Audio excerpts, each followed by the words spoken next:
So back in early 2018, we had a training session here in the tower on a Saturday, which was for the One America Way for customer experience.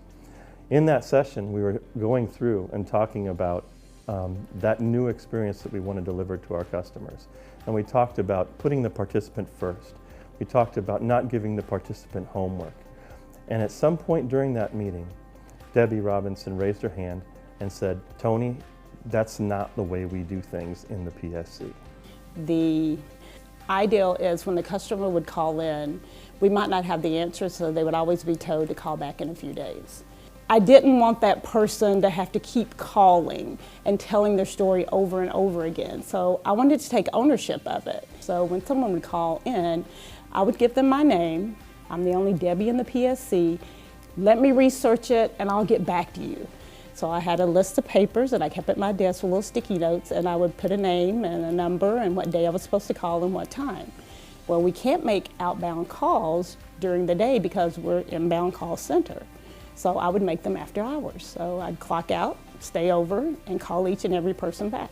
So I was stunned that someone in my organization would have to go to those lengths to satisfy a customer, and even going to the lengths of actually going against the written policies of the day. She didn't need to be doing that. She needed to have processes that instructed her to do it differently. She needed to have processes that empowered her to do the job that we were asking her to do.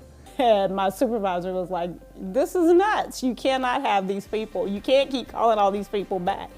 And one of the things that we had to do was clarify with operating principles. And the first operating principle that came about was we don't give our customer homework. When you say you don't give our customer homework, it demands that we look at what we're telling our people to do. And if we're telling them in our procedures to have the customer call us back, we need to change that. And then to come back later on, a few weeks later, and to find out that they literally took the information of how they were training the reps to say, "This isn't working. We've got to change this. This is wrong." But once you do that, then what? If you're going to tell them not to do that, you have to come up with something else to replace that with. And what we came up with was a process that we call customer promise date.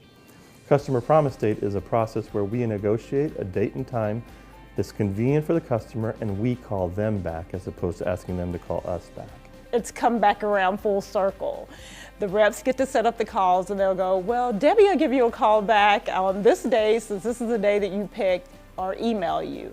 So it's nice because now that rep gets to say, "I don't have the answer, but tell me when you want the call back. I'll set it up," and I literally make sure that call is done on the day that they ask. On that day in January of 2018, Debbie was pretty courageous in speaking up. She was admitting that she wasn't following procedure, but she was speaking up because she knew that what she was doing was right. And as a leader, it was important for me to listen. Not just to listen, but to then take it to that next step and examine what we were doing to make sure we could set up a different process that delivered better results. I am not going to go through and evaluate every business process that we have to make sure that it aligns with our principles. But what I do have now is I have 103 people in the Participant Service Center who are actively looking for inconsistencies in who we say we want to be, and speaking up and raising those to our attention, knowing that when they do, we're going to listen and we're going to take action, and when we do, it's better for them and it's better for the One America customer. And him to come and sit down and talk to me and say, "Debbie, we're going to change this."